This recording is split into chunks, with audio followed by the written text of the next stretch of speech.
Light up the fires, the braai has begun. Welcome to On the Whistle. For those of you tuning in, please don't forget, hit us up on our social media accounts, OTW_podcast on Twitter and Instagram. And of course, you can find us on Facebook at the On the Whistle podcast group. And we're on YouTube, On the Whistle podcast. Really easy to find. I feel like I'm repeating myself. I'm a bit in an echo chamber here. But without further ado, today we make history on the Whistle. We have our first chairman, our first man who makes the decisions, cuts the checks. He's the first at the bride. Joining us now on the podcast is Baroka FC owner, Khurishi Mphahlele. Welcome to the show, sir. Thank you very much. I'm really humbled to be with you. And I'm so excited. I'm looking forward to your interview. Brilliant. Courtney, I tell you what, let's divide and conquer. Why don't you go first today? Okay, so Mr. Chairman, thank you so much for coming on. I'm going to go with the first question. Baroka is a giant killing team in South Africa that has just started up and is making huge waves on the internet and social media. But can you tell us the journey to the PSL? How did you guys get to the PSL? We have really run our race, enjoyed it, because we love football. To PSL was not our everything.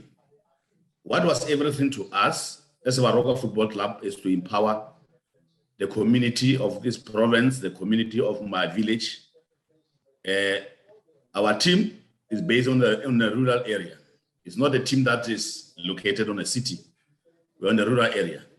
Where I'm sitting now is a semi-rural and semi-urban, but it's not a city.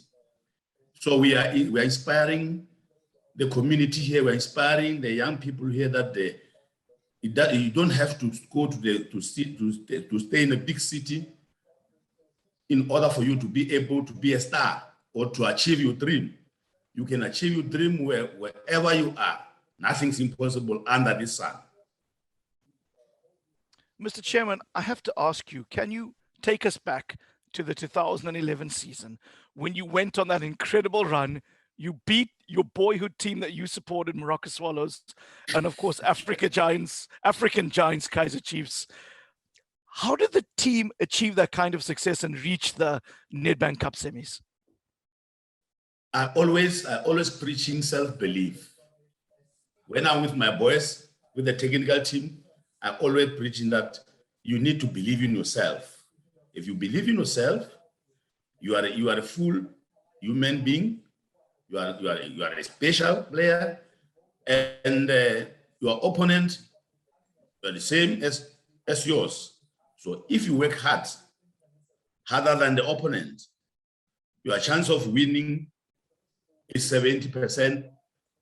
And with the help of Almighty God, you will succeed.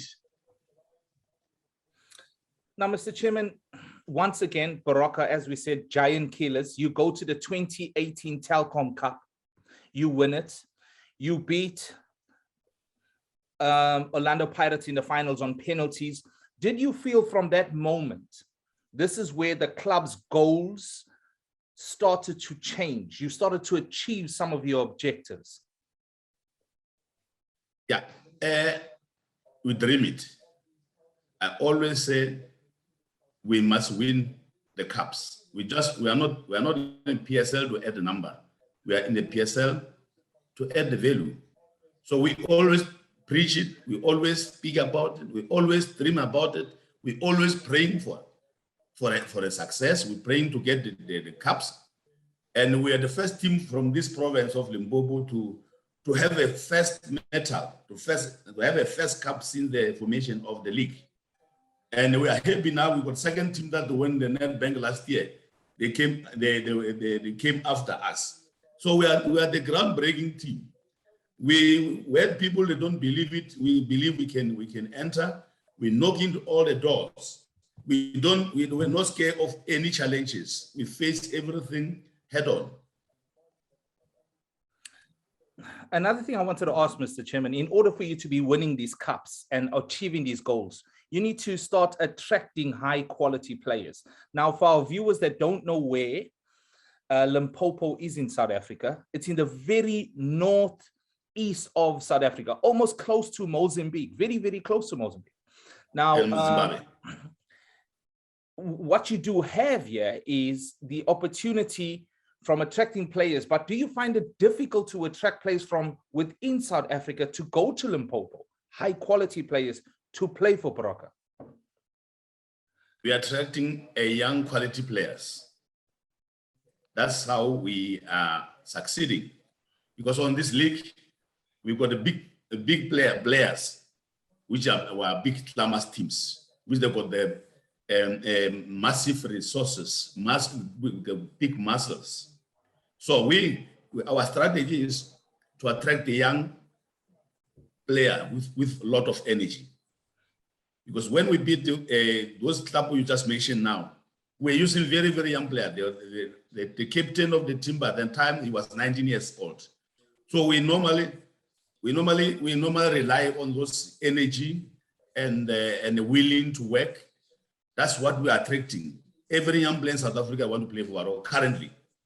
Last year, our young player was Evidence Mahoba, and the year before it was Musela. So 2 years in a row, we produced the best young player of the season on this league. And our average age now is 24. So we don't have a player who's over 30. We don't have a player who's about to retire. All my players, they can still play another 5 years or 10 years. That's a very ambitious project that you have there with your recruitment, that you bring in such young players who are performing at such a high level. That's fantastic. That just gives your team longevity moving forward. Now, with that in mind, what is the targets for Baroka? Because you finished in 10th position last season, did very well in difficult circumstances for all teams. Are you looking at being consistent in the league, or maybe pushing for a CAF Champions spot? What are you looking at? Me personally, if we finish above 10, I'll be satisfied, because I want the team to progress gradually. I don't want the team to go up and down. I want this team to go up and up and up, so that we can stay there and even improve. If we go to number 9, go to position 8, will be excellent. But I will be happy to get above position 10. Mr. Chairman, I like how you answered that question, because we've had managers come on our show that have spoken about the unrealistic expectations from chairman. I remember one of the managers that came on said, the chairman asked, why can't you play 5 strikers up front? So is that your expectation you have transferred to your manager, above 10th this season? I'm happy with it. Keep the progress going. I don't want to put pressure on our technical team, because the manager, the coach, the assistant coach, they were my previous players. So I don't put pressure on them. They're still young. I said, let's grow the team gradually. Let's work hard, and we will progress. Because if you aim so high and you miss that higher position, you might end up at the bottom. But if you aim a little bit near you'll catch it, that position. And by so doing, you grow and you became stronger and stronger. Rome was not built in one day. Even Baroka village was not built in one day. It took us about 3 years to be where we are in terms of building the village. So every day we are doing something to grow the brand. The boys are doing something to increase their vocabulary and their energy in order for them to compete on this league.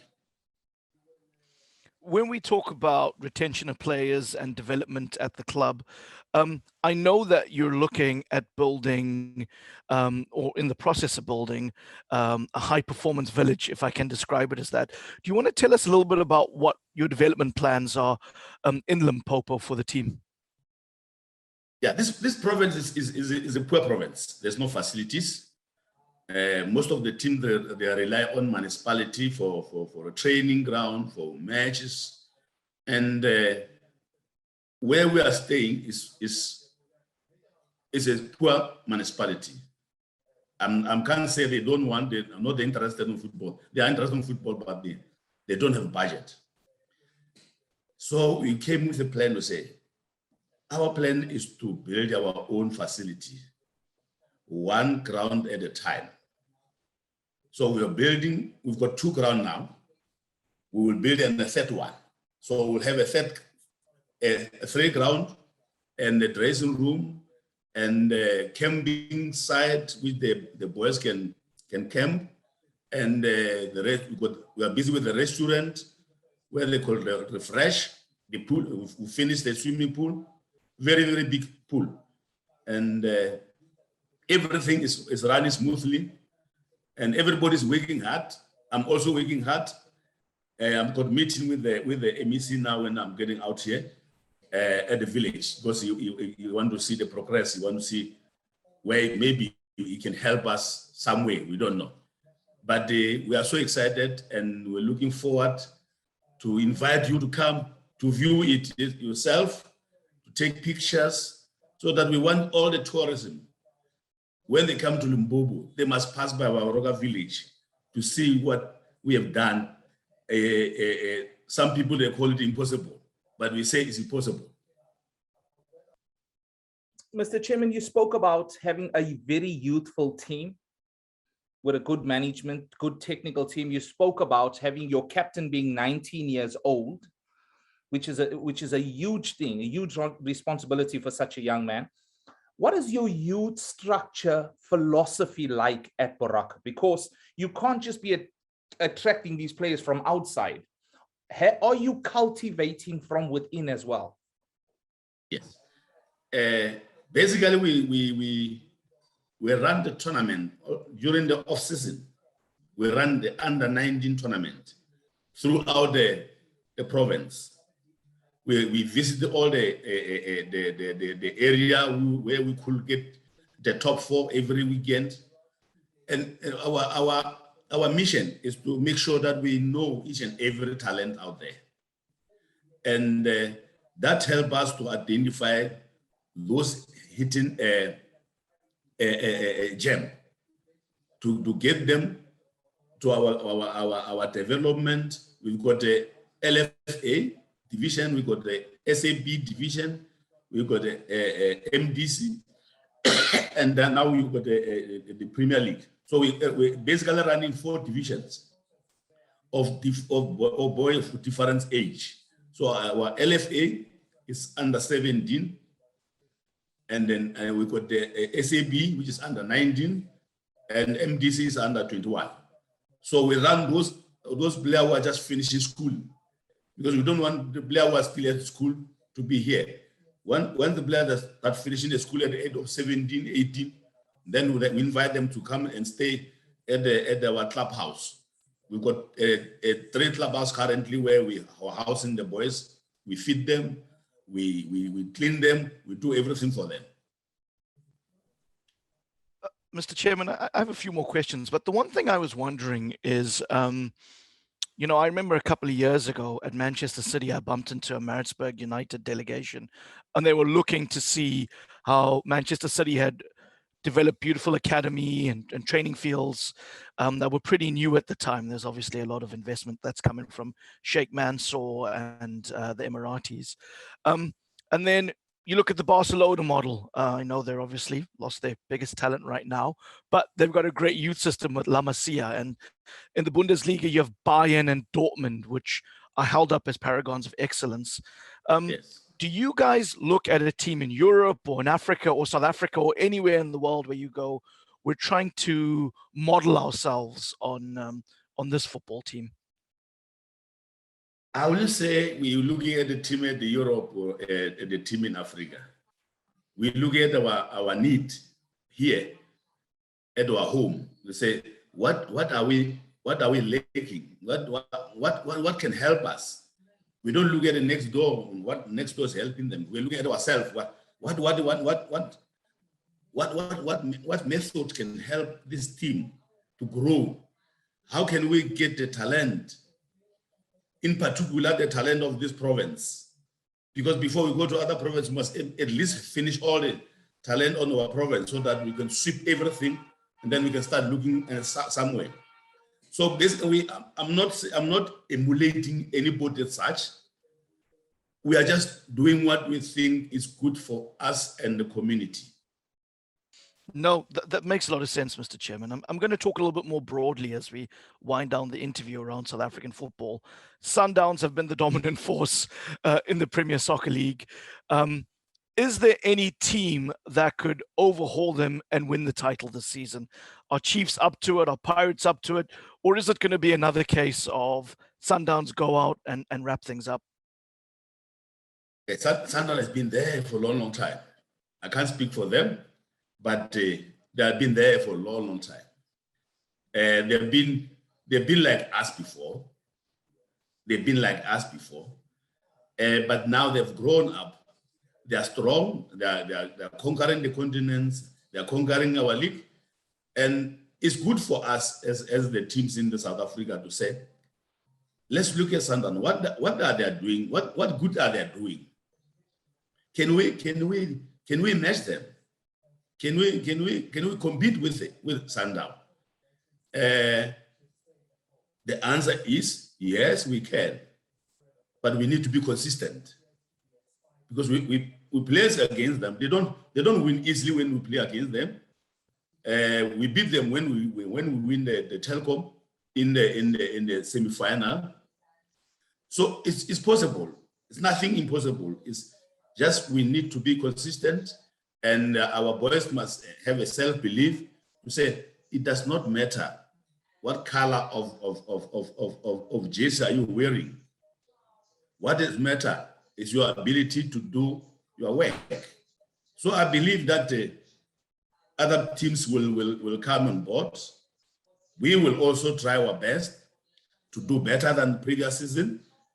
And if every team can just lift up, the team like Amazulu, they did very, very well last year. Unfortunately, they were playing against us and towards the end of the season. So we disrupt their ambition to win the league. Perhaps if they didn't play us, they could have challenged Sundowns to the wire. And we wish them that they can carry on like that, because we look at them, they were with us all the time at the bottom middle of the league, but now they are up there. So we say, if Mazulu can do that, why can't we do it? Mazulu is more or less on our same class. So it's nothing can stop us from doing what they are doing. Hopefully, this year we'll see a more challenging and more strong league, and a photo finishing at the end of the season. Mr. Chairman, when you look at South Africa's Premier Soccer League, it's the richest broadcasting rights deal on the African continent. And I was wondering, you have certain competitions around the world, like American football with the NFL or Major League Soccer in the US, where those leagues have a salary cap and the broadcast rights are obviously shared equally. Do you think the Premier Soccer League, in its bid to be more competitive, would you owners ever look at maybe bringing in a salary cap and trying to make the league more competitive, so teams like yourself, Chipper United, etc., could have a realistic chance of winning? Would that be something you'd be open to? Definitely, that will be if you are at the helm or at the position where I can influence people, I will do that. But this is South Africa. It's democracy, and everybody is doing what they can do. You can't stop people from buying Rolls Royce. Then you say they must all buy a Toyota or Mercedes-Benz. So it's their choice to say, I want to spend so much. It's their money. We can't control somebody when it's their money. But when it comes to sharing of the was money. We are all getting equal money on a monthly basis from our sponsor, irrespective of which team are you. So those other teams, they are spending money which we don't know where they get that money from. They must get the money from somewhere. They've got some other source of income. So we can't interfere on them. But your question is great. It will be our wish to be all equal. But some animals are equal better than the others. So it's going to be tough. Yeah. I like the way you put that, Mr. Chairman. Some animals are different to each other. That's so good. That's so good. We like to be up to date and relevant here on the whistle, Mr. Chairman. What are your thoughts on the sale of a giant like Bloemfontein Celtic being moved and being sold? Heartbreaking. It's really heartbreaking. I feel pity for the people of Mangaung, Bloemfontein, to lose that important institution like Bloemfontein Celtic. And it breaks my heart.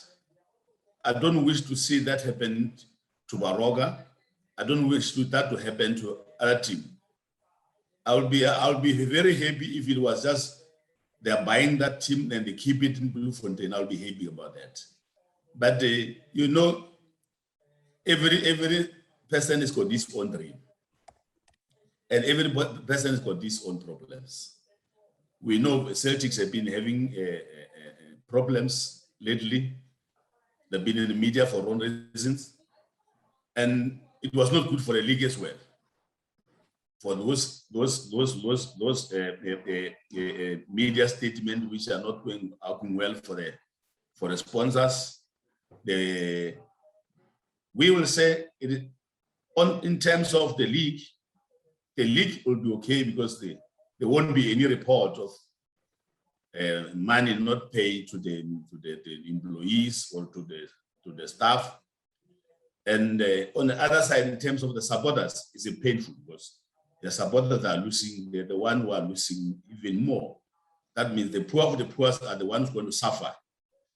But the brand of the league is bigger than everybody. It must be protected because we are representing the corporate world. If the corporate world see my team not paying their salary, after they give us that amount of money they are giving on a monthly or on a yearly basis, it is a scandal. That means we are unable to manage our own pocket. So it's a positive and negative on the other side. And we wish the Royal AM to be better team and good of luck to participate fairly, not to be on the news for wrong reasons. Mr. Chairman, thank you for joining us on the podcast today. Your insight was much appreciated. We certainly will be watching your team closely as the Premier Soccer League goes. I think there's going to be more giant killing left in your team. So good luck for the new season. Fantastic. Cool. And for those out there who've listened to the pod, if you've come this far, I say this every week, leave a rating, leave a review. Tell us what you like. Tell us what you don't like. Tell us if you're going to support Baroka FC this Premier Soccer League. Thank you for joining us. For now, all the best. Thank you.